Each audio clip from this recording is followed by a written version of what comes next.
untuk tidak berdoa kepada Allah agar Allah mengembalikan penglihatanmu, agar Allah menyembuhkan penyakitmu.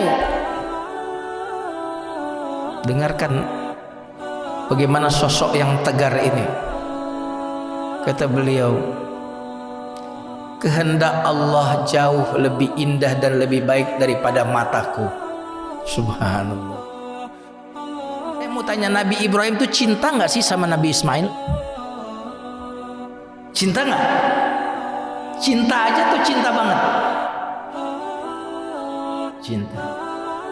Nah, kalau cinta, kenapa dia sembelih anaknya? Maka jika kita ketakutannya sangat berlebihan, kegelisahannya sangat berlebihan, kesedihannya sangat berlebihan, ketahuilah ada problem iman. Orang yang beriman itu adalah sama dengan bahagia. Jika kita tidak bahagia, sekali lagi periksa imannya. Jamaah yang dimuliakan oleh Allah, untuk hasil yang maksimal dalam menyaksikan video ini, dapat menggunakan headset, earphone, atau alat bantu dengar langsung lainnya. Sudah, mari kita saksikan. Assalamualaikum warahmatullahi wabarakatuh.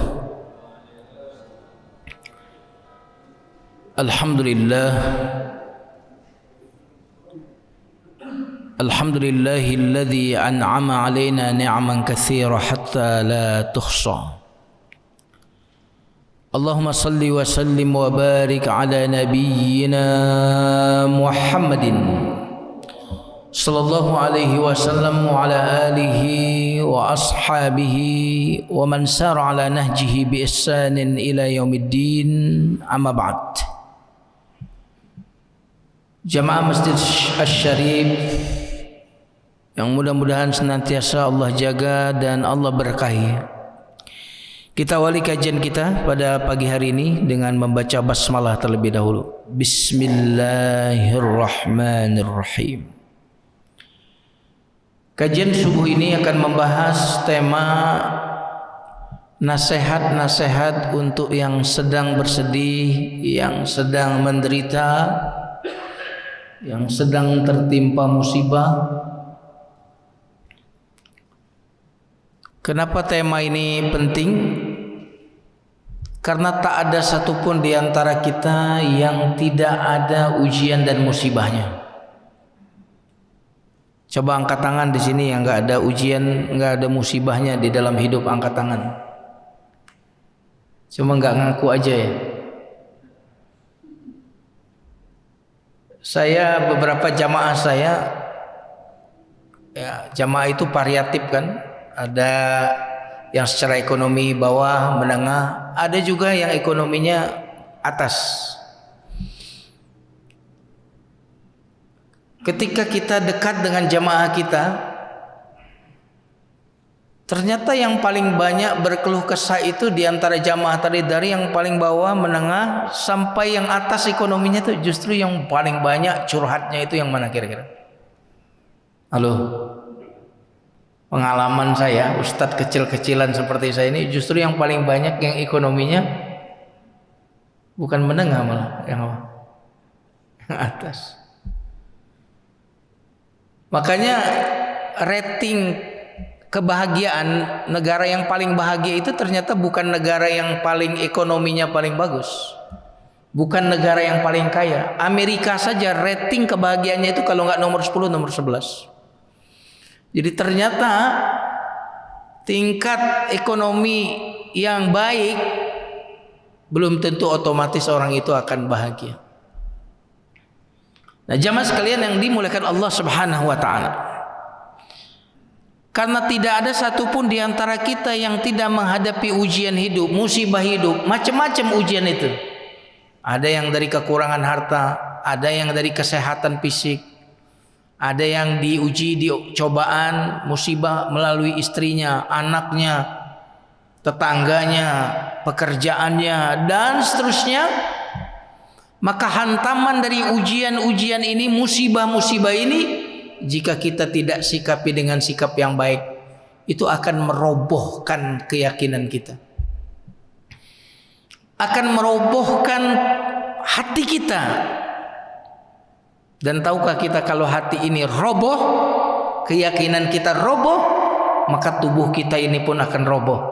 Tetapi jika hati kita ini kuat, hati kita ini baik, maka insya Allah tubuh-tubuh kita pun akan menjadi kuat. Disinilah mengapa kita membutuhkan nasihat-nasihat. Nah, jamaah sekalian yang dimuliakan Allah Subhanahu wa taala, mari kita masuk ke nasihat yang pertama.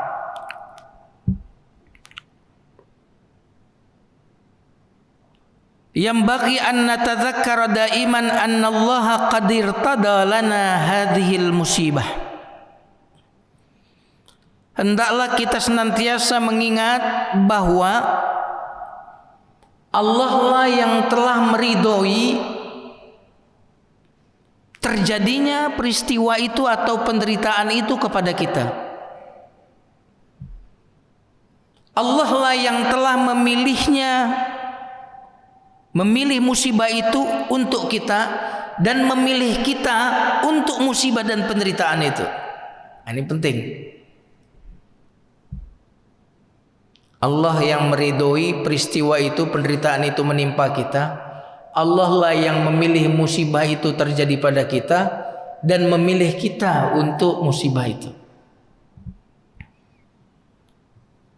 Nah, jamaah sekalian yang dimuliakan Allah Subhanahu wa taala, bukti kita ini hamba yang hakiki, bahwa kita ini hamba yang jujur, hamba yang tulus. Apa buktinya? Kita ridho dengan apa yang diridhoi oleh Allah. Kita tidak protes kepada Allah, tidak melawan Allah, tetapi kita menginginkan apa yang diinginkan oleh Allah, menghendaki apa yang dikehendaki oleh Allah. Saya mau tanya, apa maksiatnya iblis? Apa dosa iblis sampai dia dilabeling, diponis dengan sombong? Apa?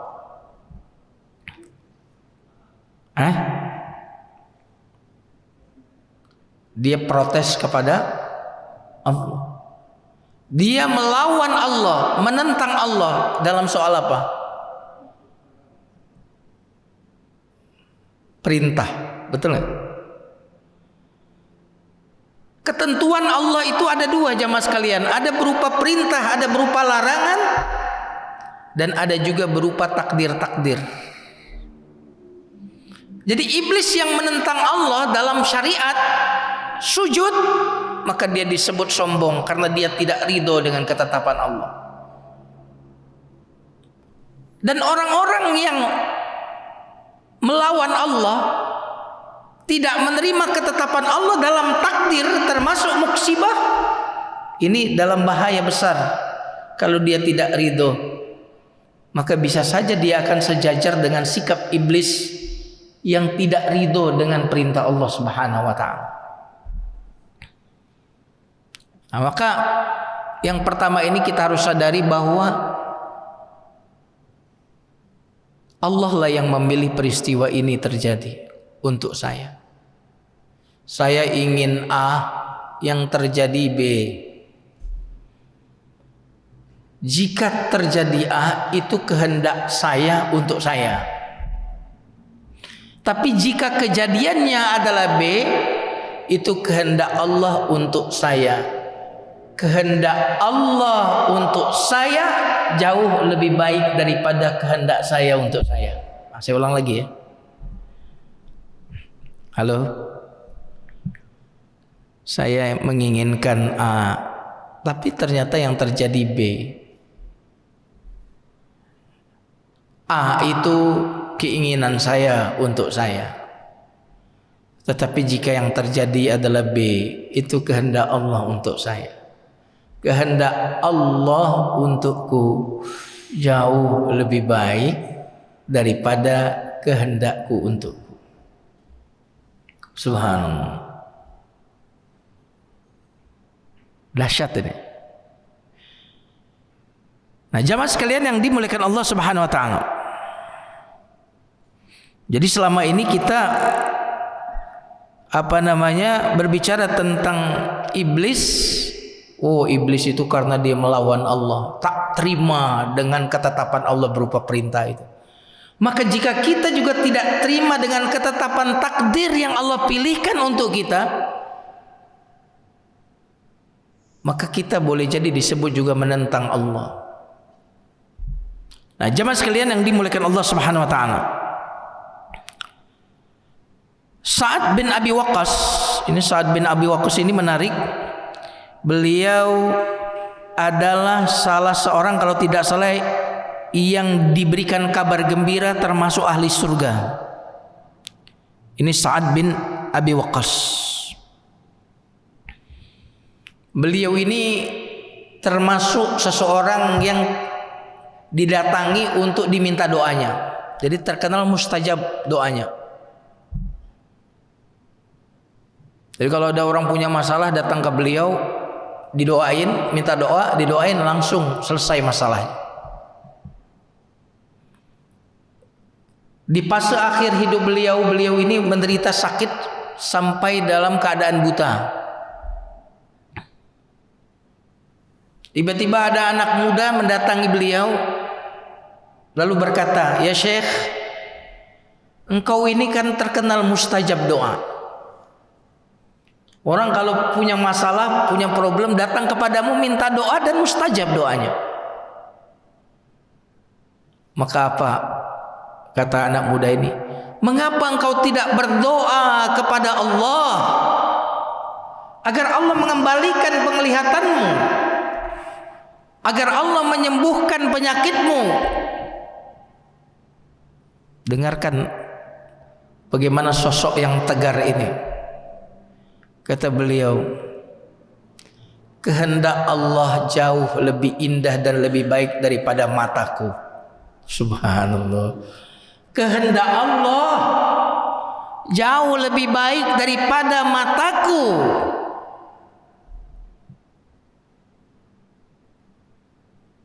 Mataku bisa melihat itu keinginanku, tetapi aku ditimpakan musibah ini adalah keinginan Allah.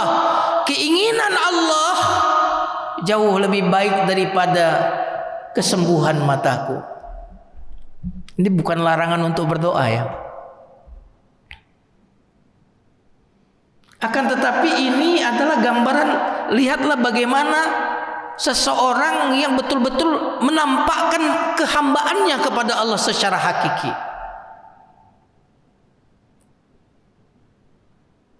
Kita menyadari bahwa kita ini milik Allah, berarti kita ini memiliki atau dimiliki? Dimiliki. Allah Maha Kuasa, berarti kita ini menguasai atau dikuasai? Allah Rabb yang Maha mengatur, memelihara, kita ini dipelihara, diatur atau mengatur? Kita diatur, kita dikuasai. Maka kesadaran tentang inilah yang membuat kita menyerahkan diri, ridho kepada Allah. Makanya mengapa zikir kita kalau tertimpa musibah Inna lillah. Inna alladzina idza asabathum musibatu qalu inna lillahi wa inna ilaihi raji'un.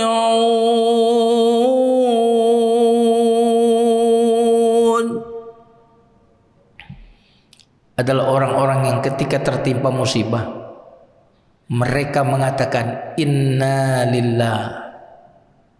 Kalimat ini menjadi obat bagi apapun penyakit kita dan pasti sembuh. Coba yang punya penyakit obati pakai penyakit innalillah, pasti sembuh. Yang punya musibah, yang punya kesulitan, obati dengan obat innalillah, pasti masalahnya akan selesai. Kenapa kok kita setiap tertimpa musibah, penderitaan bilang innalillah kok nggak sembuh? Karena nggak tahu maksudnya. Ustadz, kalau kita tertimpa musibah apa doanya? Innalillahi wa inna ilaihi raji'un. Terus Ustadznya nanya, apa arti innalillahi wa inna ilaihi raji'un? Turut berbelasungkawa Ustadz. Nah itu dia. Innalillah ini adalah ucapan bahwa saya ini dimiliki oleh Allah. Saya ini miliknya, berarti yang punya hak siapa? Allah. Yang punya kuasa siapa? Allah. Yang ngatur siapa? Allah. Adapun saya ini adalah seorang hamba yang taat dan patuh menerima apa kata yang memiliki. Nah, jamaah sekalian yang dimuliakan Allah, maka keridoan itu buah dari kesadaran bahwa kita ini milik Allah.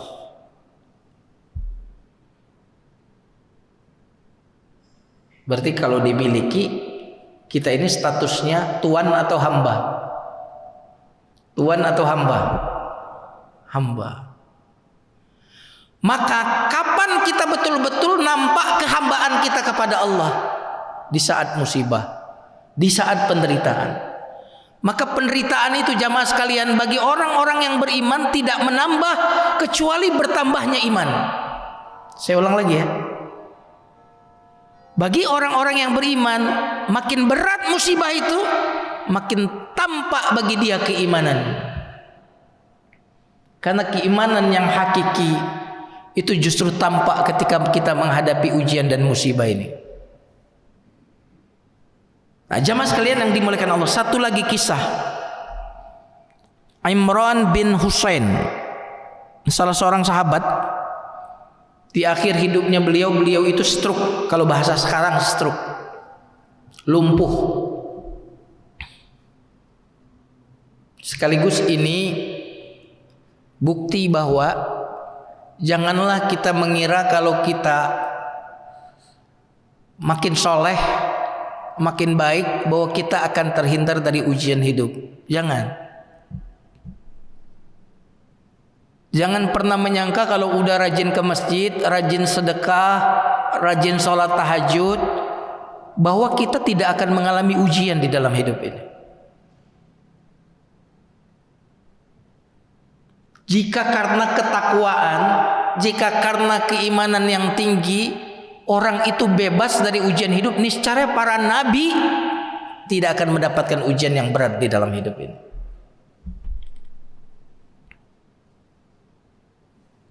Nah, jamaah sekalian yang dimuliakan Allah Subhanahu wa taala, Imran bin Husain ini kalau ada orang nengok, menjenguk beliau, itu nangis. Orang-orang yang menjenguk itu nangis. Tidak ada orang yang menjenguk beliau kecuali nangis. Kenapa?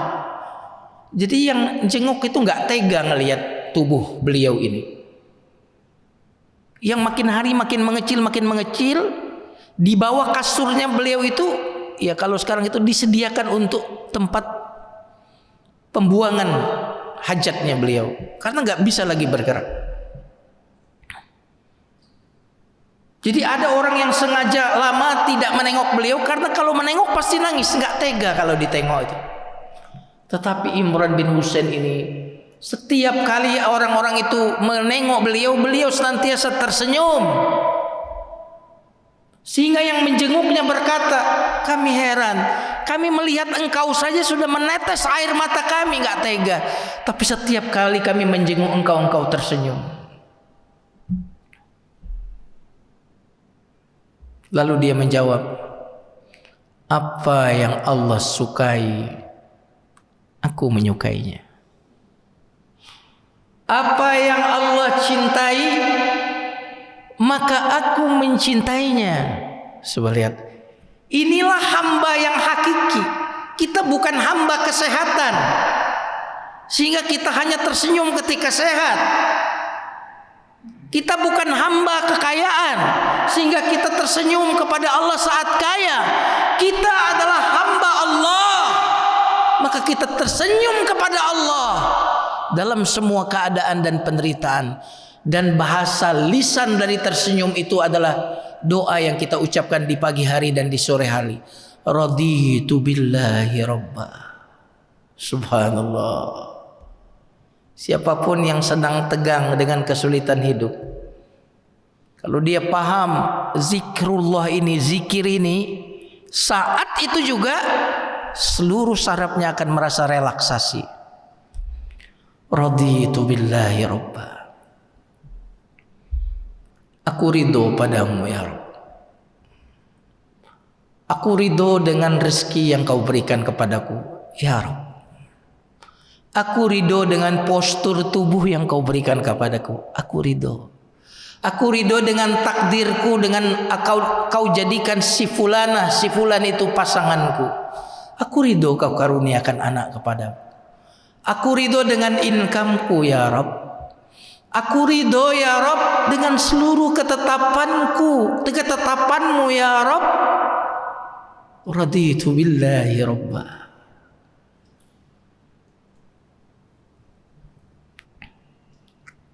Apakah semua yang kita inginkan kita dapat? Halo? Apakah yang semua kita inginkan kita dapat? Kita dapat atau enggak? Tidak. Mau bahagia? Mau bahagia? Maka inginkanlah apapun yang sudah kita dapatkan. Dan menginginkan sesuatu yang sudah menimpa kita, itulah yang disebut dengan ridho. Maka ridho itu adalah senyuman kita. Senyuman kita. Jamaah sekalian yang dimuliakan Allah. Biasanya antum tersenyum kalau yang datang itu tamunya apa? Tamunya kesenangan atau kesulitan yang antum senyumin? Senang kalau tamunya datang ya berupa kesenangan, antum senyum. Padahal yang namanya tamu itu bisa kita pilih nggak? Nggak bisa kita pilih. Tamu itu datang dan pergi. Maka tidak masalah dengan tamu yang silih berganti datang itu. Yang paling penting adalah tuan rumahnya. Betul nggak? Yang paling penting adalah tuan rumahnya dan kita tuan rumahnya. Mau jadi tuan rumah yang bahagia, bagaimana keadaan apapun keadaan tamunya gampang. Jadilah tuan rumah yang senantiasa tersenyum. Jadi tuan rumah kita itu adalah senyuman kita itu. Maka tamu yang datang kepada kita dalam wujud kesenangan, senyumin, senyum. Ya kan? Betul nggak? Tamu yang berupa kesulitan datang kepada kita, kita senyumin juga. Karena juga nggak ada yang abadi, itu tamu itu silih berganti. Maka kemampuan kita untuk senyum kepada dua tamu, tamu yang berupa kesenangan dan tamu yang berupa kesulitan, maka kita adalah orang-orang yang ridho. Aku ridho padamu ya Rabb.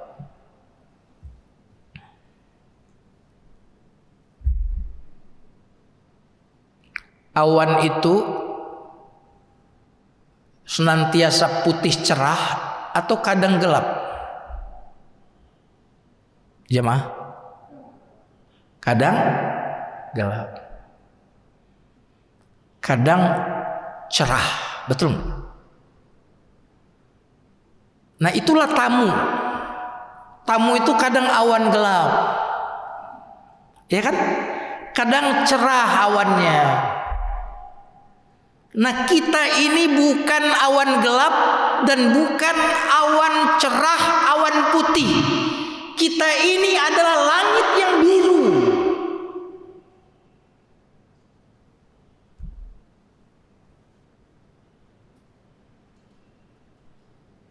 Subhanallah. Mau jadi langit yang biru? Halo, mau? Gimana caranya? Raditu billahi robba. Subhanallah. Di doa itu Itu kalau dibaca dengan sepenuh hati, itu di pagi hari dibaca, itu subhanallah, itu kekuatan yang luar biasa, relaksasi yang luar biasa. Aku ridho padamu ya Rabb, aku menyukai apa yang kau sukai ya Rabb, aku inginkan apa yang kau inginkan. Inilah hamba yang sejati. Saya mau tanya, Nabi Ibrahim itu cinta nggak sih sama Nabi Ismail? Cinta nggak? Cinta aja tuh cinta banget. Cinta. Nah, kalau cinta, kenapa dia sembelih anaknya? Karena ada cinta yang lebih tinggi daripada cintanya kepada subhanallah. Kita cinta kepada kekayaan, kita cinta kepada kesehatan, kita cinta kepada kelapangan. Tetapi ketika yang lebih kita cintai itu menginginkan yang lain, jika cinta kita benar kepadanya, maka kita akan mengalahkan cinta kita kepada apapun. Kita akan mencintai apapun yang dia cintai. Maka aku ridho padamu Rabb adalah bentuk penghambaan yang hakiki dari seseorang.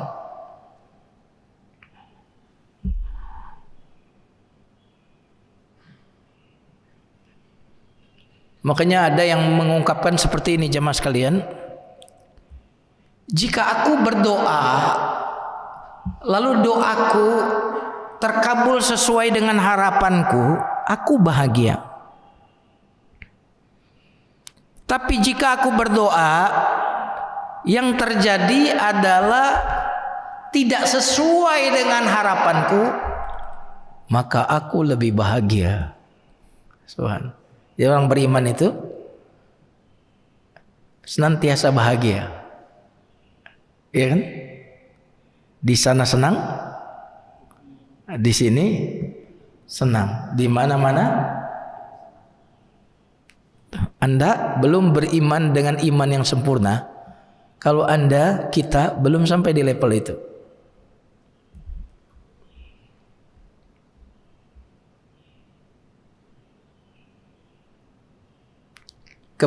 Kita akan menjadi orang yang terombang-ambing oleh suasana, oleh keadaan. Kita belum menjadi orang yang merdeka. Maka orang-orang yang menjadikan Allah bahagia dan sedihnya karena Allah, benci dan cintanya karena Allah, inilah orang-orang yang merdeka. Jika aku mengharapkan berdoa yang terjadi yang sesuai harapanku, aku bahagia. Tapi jika tidak sesuai harapanku, aku lebih bahagia. Kenapa demikian? Karena jika yang tidak sesuai harapanku, itu berarti sesuai dengan keinginan Allah. Kalau yang sesuai harapanku itu sesuai dengan keinginanku, sungguh keinginan Allah bagiku jauh lebih baik daripada keinginanku untukku. Subhanallah. Ini nasihat yang pertama. Mari kita masuk ke nasihat yang kedua. Masih semangat? Ini kelihatannya udah banyak yang ridho, ini kelihatan ridho gitu. Dari cara duduknya itu kelihatan di sini ridho-ridho kelihatan.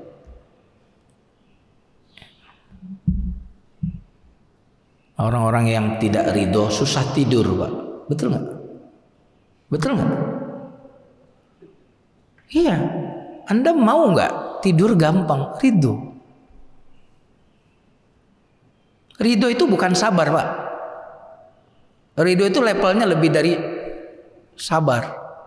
Kalau ridho itu sabar itu kesel ditahan, itu sabar.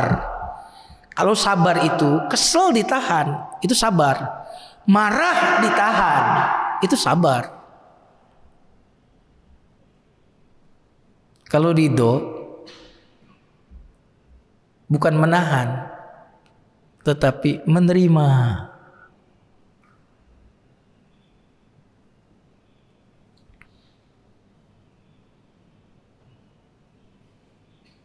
Maka rumusnya terima. terima. Jadi sama pelongnya dengan ikhlas. Kalau ikhlas lepas. Kalau sabar tahan. Kesel saya. Itu sabar. Tapi masih di hati nahannya.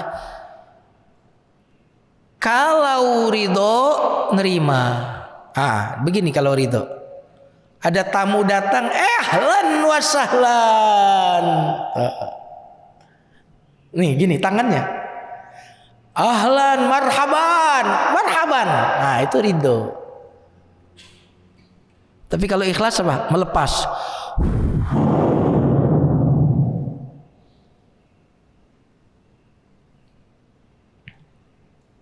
Sama-sama pelong. Nah, jamaah sekalian yang dimuliakan Allah Subhanahu wa taala, mari kita masuk ke nasihat yang kedua. Nasihat yang kedua berbunyi, tadzakkar annalladzi batalaka bidzalika wa arhamur rahimin, ahkamul hakimin, arhamu bika min nafsika, arhamu bil waladi minal walidatil musyfiqah. Ingatlah bahwa yang menimpakan musibah dan ujian kepadamu adalah zat yang paling penyayang, yang paling bijaksana, hakim, yang lebih sayang kepadamu dibandingkan dirimu kepadamu, yang lebih sayang kepadamu dibandingkan ibu yang penyayang kepada anaknya. Perhatikan kalimat ini. Kira-kira kalau yang menimpakan sesuatu kepada kita datang dari yang sangat penyayang, itu kira-kira sesuatu yang terjadi itu kasih sayang atau bukan? Halo?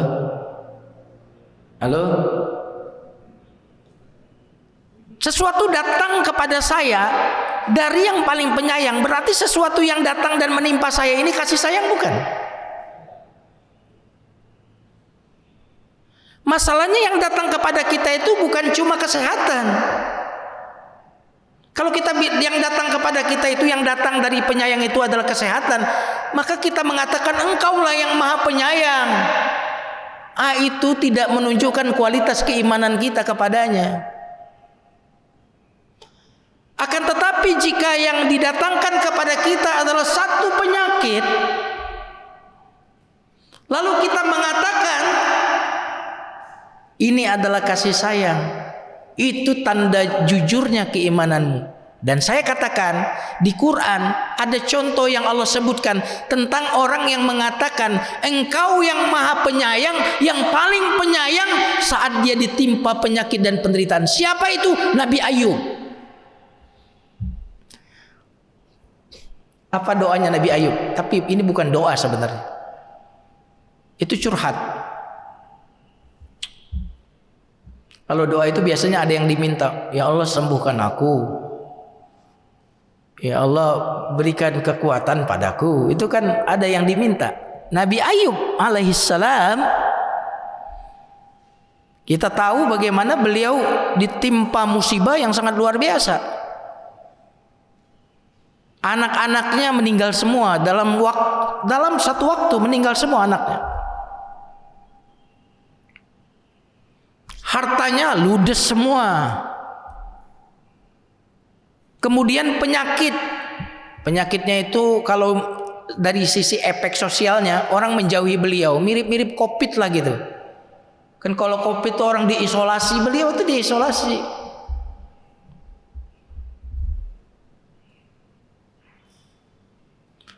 Nah saat seperti itulah beliau curhat. Dengarkan curhatnya ini, yang menarik adalah Rabbi inni massaniyad durru wa anta, subhanallah, subhanallah. Ya Allah, aku ini disentuh derita. Lihat etikanya, doanya, etikanya kepada Allah. Aku ini disentuh oleh derita. Dia ingin mengatakan, engkau tidak sedang memberi derita kepadaku, tapi engkau sedang menyentuhkan derita itu kepadaku. Ini baru sentuhannya aja, saudara. Cuma sayang kalau di terjemahan memang seringkali tidak sesuai dengan makna kebahasaannya. Makanya perlunya ilmu tafsir itu di situ. Massa itu artinya menyentuh. La yamassuhu illal mutahharun. Tidak menyentuh Quran itu kecuali orang-orang yang mensucikan diri. Maka kata Nabi Ayub, ya Allah, aku tersentuh derita. Dan ujungnya lihat pertama.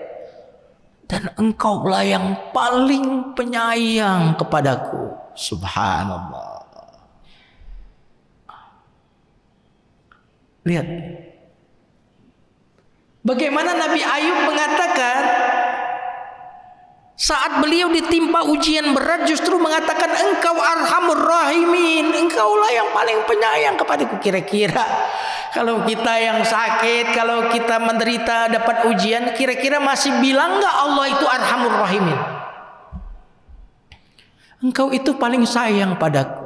Enggak ada yang lebih penyayang kepadaku.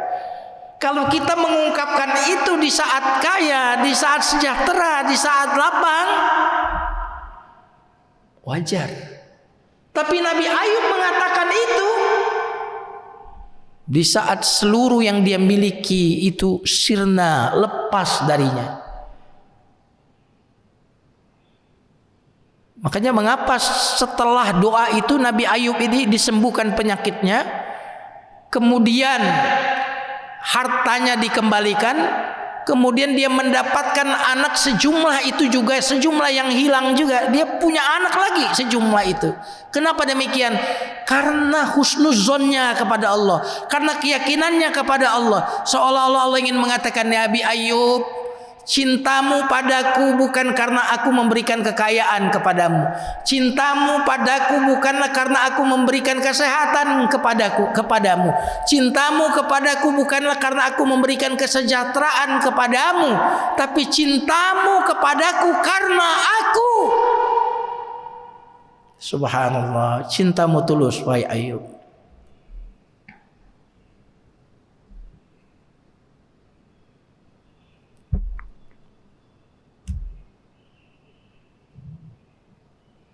Indah sekali itu.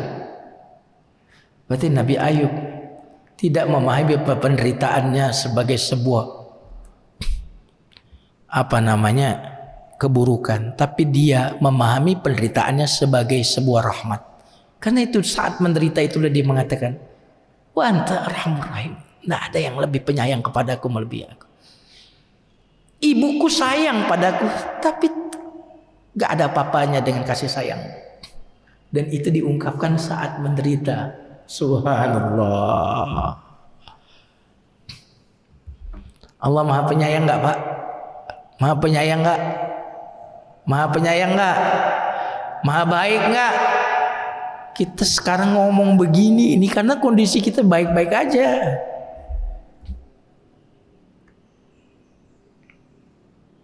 Tidak menunjukkan kualitas keyakinan kita kepada Allah. Maka memahami Asmaul Husna, Ar-Rahman, Ar-Rahim. Ketika kita memahaminya, maka kita memahami tak ada yang datang dari yang Maha Rahman dan Rahim kecuali rahmat. Tak ada yang datang dari yang Maha Baik kecuali kebaikan. Maka dalam Al-Quran kita menemukan ayat yang bertolak belakang, tetapi yang disebut dengan semuanya baik. Qulillahumma malikal mulki. Ya Allah, Engkaulah pemilik kekuasaan dan kerajaan. Kau penguasa. Engkau beri kekuasaan kepada siapa yang Kau kehendaki. Kau beri. Kemudian yang berikutnya, lawan dari memberi. Wa tanzi'ul. Engkau cabut kekuasaan itu dari siapa yang Kau kehendaki. beri, cabut, bertolak belakang nggak? Wa tu'izzu man tasha, engkau muliakan siapa yang kau kehendaki. Mari kita lihat sebaliknya. Wa tudzil man tasha, dan kau hinakan siapa yang kau kehendaki. Lihat nih, bertolak belakang. Memberi, mencabut, memuliakan, menghinakan. Tapi kalimat berikutnya menarik. Biyadikal khair. Semuanya baik. Subhanallah. Kalau nggak ada yang sebaliknya memahami ayat itu gampang, Pak.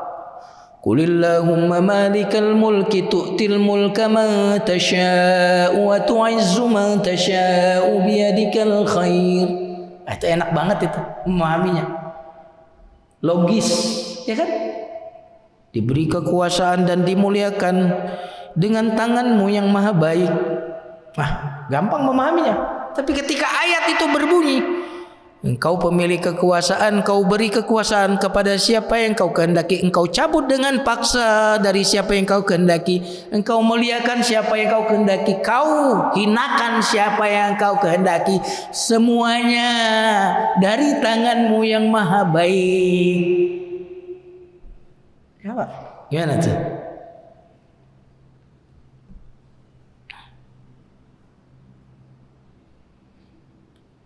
Jika yang menimpa kita datang dari yang Maha Rahman dan Maha Rahim, maka apapun bentuk yang datang itu adalah rahmat.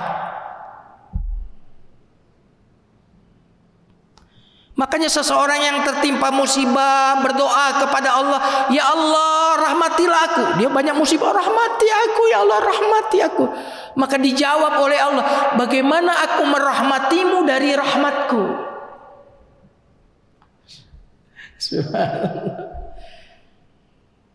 Bagaimana aku merahmatimu dari. Jadi dia ini dapat musibah, dia berpikir rahmati aku, maksudnya hilangkanlah aku dari musibah ini, dari hilangkan musibah ini, rahmati aku dengan kau hilangkan musibah ini.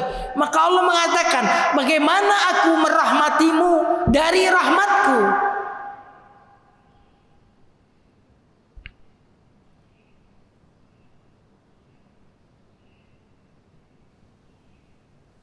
Ini hening begini, apa maksudnya ini? Maka Pak, orang yang benar-benar iman, stabil Pak. Stabil, damai, tenang hatinya. Kalau belum, berarti iman kita belum betul-betul pada taraf yang baik. Maka setelah orang itu benar beriman, maka yang dipastikan dia pasti merasa aman, Pak. Alladzina amanu wa lam yalbisu imanahum bidzulmin ulaika lahumul amnu. Surat Al-An'am. Orang yang beriman dan imannya tidak bercampur dengan sedikit pun kesyirikan, maka bagi mereka rasa aman. Maka jika kita ketakutannya sangat berlebihan, kegelisahannya sangat berlebihan, kesedihannya sangat berlebihan, ketahuilah ada problem iman. Orang yang beriman itu adalah sama dengan bahagia. Jika kita tidak bahagia, sekali lagi periksa imannya. Innal ladzina qalu rabbuna Allah thumma istaqamu tatanazzalu alaihimul malaikatu alla takhafu wala tahzanu. Sungguhnya orang-orang yang beriman kepada Allah dan istiqomah, maka malaikat akan turun kepadanya lalu mengatakan jangan takut, jangan sedih. Ini berarti bahagia. Berarti bahagia itu buah dari apa? Dari keimanan yang lurus.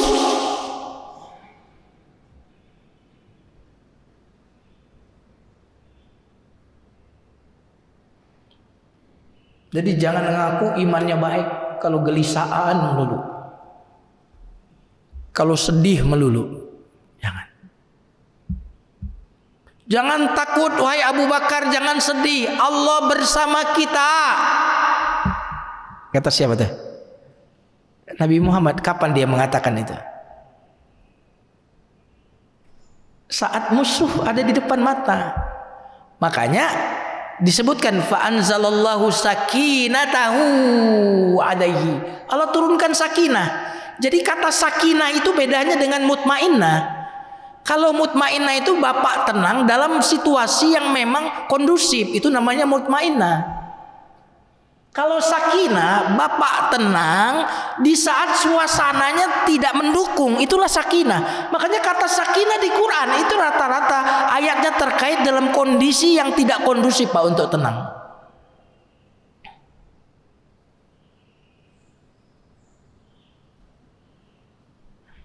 Itu bedanya mutmainnah dengan sakinah. Jamaah sekalian yang dimuliakan Allah Subhanahu wa taala.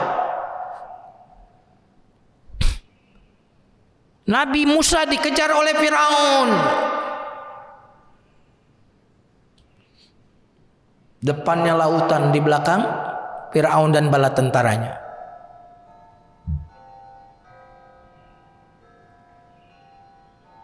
Kata kaumnya, tangkap kita nih, habis. Kalla inna ma'i rabbi sayahdin. Enggak, bersamaku Tuhanku. Salafus saleh dulu Pak, ulama-ulama dulu Pak, ketika tidak disenangi oleh rezim yang jahat dan zalim, biasanya mereka diancam untuk diungsikan ke tempat yang jauh. Alternatif yang kedua adalah mereka dibunuh. Alternatif yang berikutnya adalah mereka dipenjara. Maka apa kata mereka yang penuh iman itu? Pengungsianku, aku diungsikan ke satu tempat yang jauh adalah rekreasiku. Adapun kematianku adalah syahadahku, mati syahid. Adapun pemenjaraanku adalah i'tikafku. Apa yang bisa dilakukan oleh musuh-musuhku terhadapku? Surgaku ada di dalam diriku, taman-tamanku ada di dalam diriku. Kemanapun aku pergi, surgaku mengikutiku.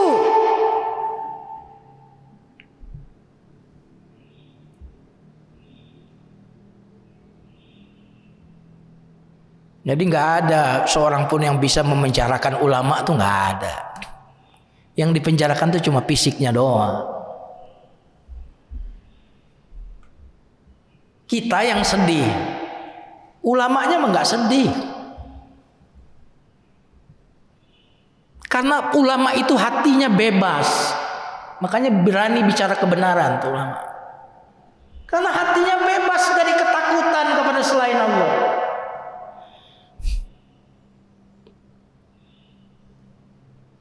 Jemaah sekalian yang dimuliakan Allah.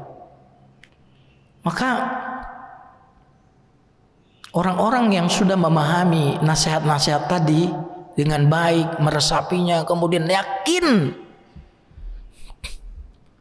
maka berada di zona bahagia. Bahagia bukan karena uang, bukan karena semuanya serba normal kondusif, tetapi kebahagiaannya levelnya udah lebih tinggi. Bahagia karena Allah. Orang lain berbahagia karena hartanya, tetapi dia berbahagia karena Allah. Orang lain berbahagia karena mendatangi penguasa, tetapi dia bahagia karena mendatangi yang maha kuasa.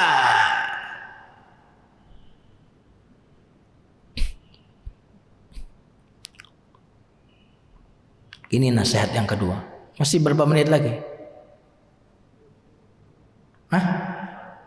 10 daqaik? 10 daqiqah insyaallah. Yang terakhir ya. Terakhir kita sampaikan 2 menit aja. ujian dan musibah itu adalah obat yang diracik oleh Allah. Ada jenis penyakit yang ada di dalam diri kita ini yang tidak ada satupun dokter yang bisa mengobatinya. Virus corona ini sudah ada vaksinnya, cuma karena kepentingan bisnis masing-masing negara ingin menjual vaksinnya, ya sehingga kalau vaksinnya sudah ada, Turki sudah punya, beberapa negara sudah punya, bahkan kepala negaranya tuh sudah mau divaksin, ngasih contoh. Ya, kita juga gitu, kita semuanya mau divaksin kan? Mau nggak? Mau, tetapi jangan kita duluan, bener nggak? Betul atau enggak? Ya, kita pengennya pejabat-pejabat duluan, presidennya, menterinya, anggota DPR-nya, kan gitu. Ya, kalau seandainya dites mereka divaksin kemudian baik-baik aja, insya Allah sama-sama aman kita, ya kan? Rakyatnya juga aman. Tapi seandainya mereka yang divaksin itu nggak aman, lalu meninggal semua tuh pejabat-pejabatnya, insya Allah rakyatnya aman. Halo? Betul atau tidak? Ya kalau sama-sama aman. Tapi seandainya nggak aman, meninggal semua tuh, ya rakyatnya jadi aman. Jamaah sekalian yang dimuliakan Allah Subhanahu Wa Taala. Tapi ada penyakit yang seluruh dokter di dunia ini berkumpul nggak bisa menemukan formulasinya, nggak bisa dia mendatangkan obatnya. Apa itu? Penyakit sombong, penyakit angkuh, penyakit sewenang-wenang, penyakit zalim. Itu penyakit iblis itu.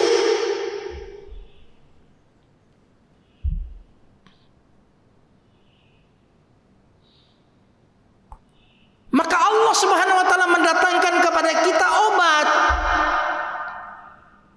agar penyakit-penyakit ini sembuh. Dan obat itu memang pahit, Pak. Iya kan?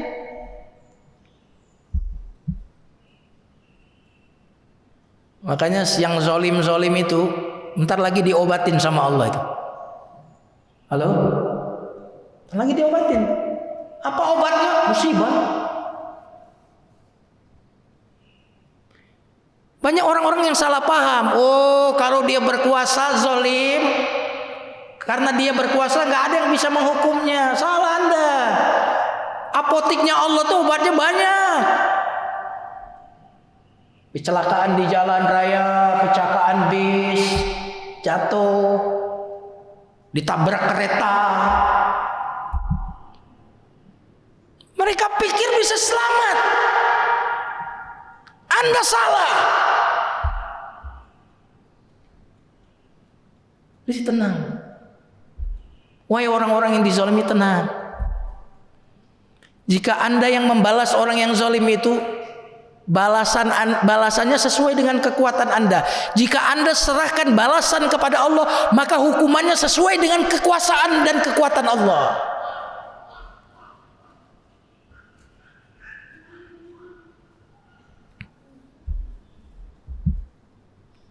Nah, kita ini kan sedikit banyak ada kezaliman kan, Pak?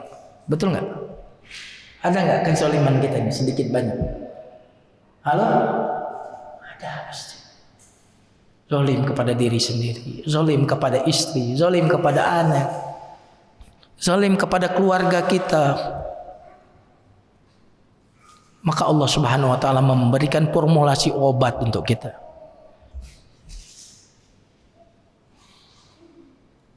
Obat itu akan menyembuhkan kalau kita minum obatnya, betul nggak? Tapi kalau obat itu yang sudah diracik sama Allah ini, kita muntahkan dengan kemarahan kita muntahkan, kita lepekkan tekan dia dengan kemurkaan dan marahnya kita, maka penyakit kita tidak akan pernah sembuh. Inilah 3 nasihat dari 30 nasihat yang ada di buku saya ini. Ada 30 nasihat. Tapi ini baru 3 yang kita sampaikan. Mudah-mudahan yang 3 ini bisa membuat kita menjadi ridho, menjadi sabar, bahkan bisa sampai ke taraf syukur. Karena syukur itu lebih tinggi daripada ridho. Karena ridho itu satu tahapan yang membuat kita nanti bersyukur. Orang tidak akan mampu bersyukur kalau belum ridho. Maka ridho nanti bisa tahapan ke syukur. Berarti syukur itu levelnya tinggi sekali.